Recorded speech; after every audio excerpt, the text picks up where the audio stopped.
In this video, we look at independent and dependent events. Independent events. The occurrence of one event does not affect the outcome of the probability of the second event. The probability that both occurs is equal to the probability of E intersect F equals the probability of E times the probability of F. Since the probability of E given F equals the probability of E. Looking at our formula right here, we substitute for this the probability of E. Then we multiply both sides by the probability of F to come up with our independent formula. Dependent events. The occurrence of one event changes the probability of the second event. The probability both occurs, the probability of E intersect with F equals the probability of E times the probability of F given E. Using the probability of F given E in our conditional formula. So what we've done now is instead of write this as E given F, we write it as F given E. And then we solve the particular formula for the intersection.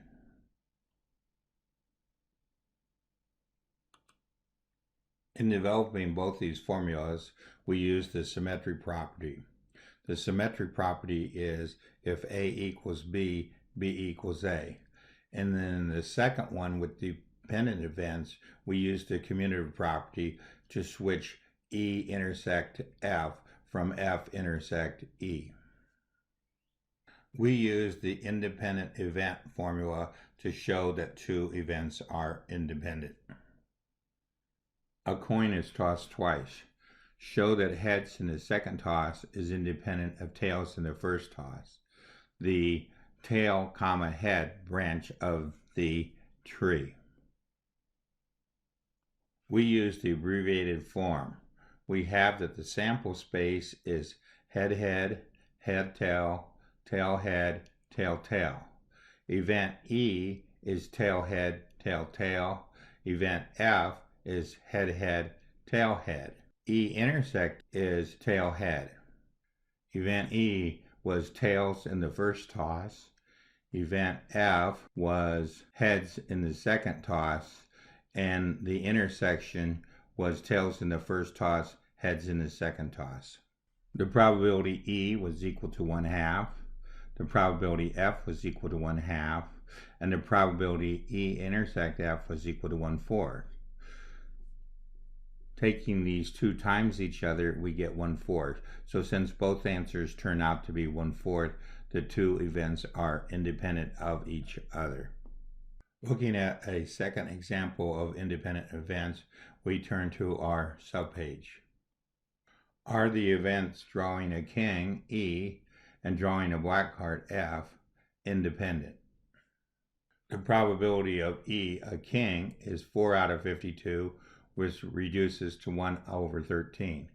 The probability of drawing a black card, F, is 26 over 52, which is 1/2. The probability of a black king is the intersection, which is 2 over 52, which reduces to 1/26. Taking 1/13 times 1/2 ends up being 1/26. So since the answer turns out to be the same, they are independent. We now are going to look at a dependent example. This is a finite stochastic process. A finite stochastic process is an experiment consisting of a finite number of stages in which the outcomes and the associated probabilities of each state depend on the outcome and associated probabilities of the preceding stages. If, as shown in the tree diagram, there is only one preceding stage, then this is known as a Markov process after the Russian mathematician A. Markov.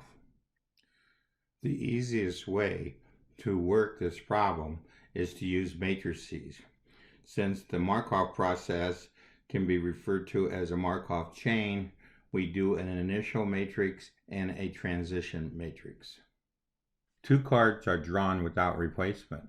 What is the probability that a face card is drawn on a second draw?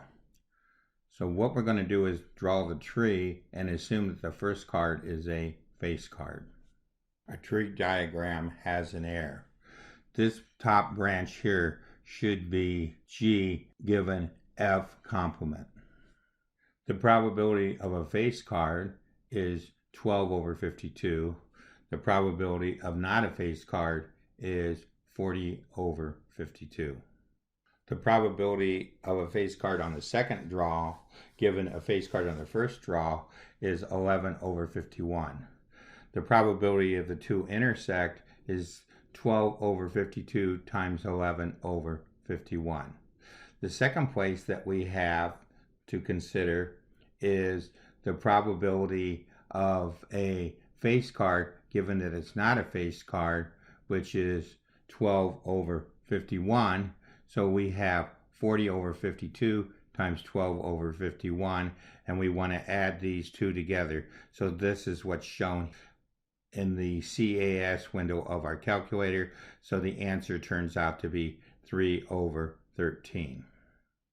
To work this problem by Markov chain, we set up a transition matrix and an initial matrix. We are going to use the built-in matrices and the home screen of our calculator. The transition matrix is a 2x2 matrix, which we will store in M2. The initial matrix is a 2x1 matrix. So when we take a 2x2 times a 2x1, we end up with a 2x1. We end up with both the answer. That's what the second calculation was about in the CAS window. So we were showing how that we could manually do these calculations, or by using our calculator, we can do these calculations directly using matrices. In matrix M1, we store our initial values for face or not face card. In the transition matrix M2, we store the first branch and then the second branch. Then when we take M2 times M1, we end up with the multiplication of two matrices. We end up adding these ones together to come up with the value that we want. Turning to our calculator, in M2, we store the transition matrix, which is the first branch here, which is 11 over 51 and 40 over 51. Then we store the second branch, which the calculator simplifies for us, but it was originally 12 over 51 and 39 over 51. Then we put into M1 our face card and not a face card. The calculator simplifies this. So this was originally 12 over 52 and 40 over 52. The next thing that we do is we multiply M2 times M1, and we end up with the same answer that we actually had in M1, because we're going down this branch and this branch, so the probabilities must turn out to a total 1, and then in this case they turn out to be the same probability that the second one is a face card as the first one is a face card. Instead of assuming that the first card is a face card, we could assume that the first card is red. So then the transition matrix turns out to be 6 over 26, because we're talking about red in a face card, and 20 over 26.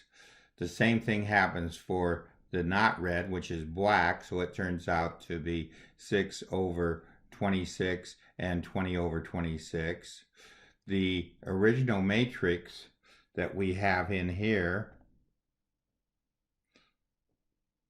is M3, so if we were turning out that it was red, it would be 1/2 and 1/2. Taking the two times each other, we come up with the same answer. So we would not have to assume that the first card is red. When we're using matrices, we're going to use our shift 5 twice to put the matrix in to our calculator. We're going to use the ABC button to switch the matrix over to a fraction form from the decimal form that it shows in the display. This ends our lesson on independent and dependent events.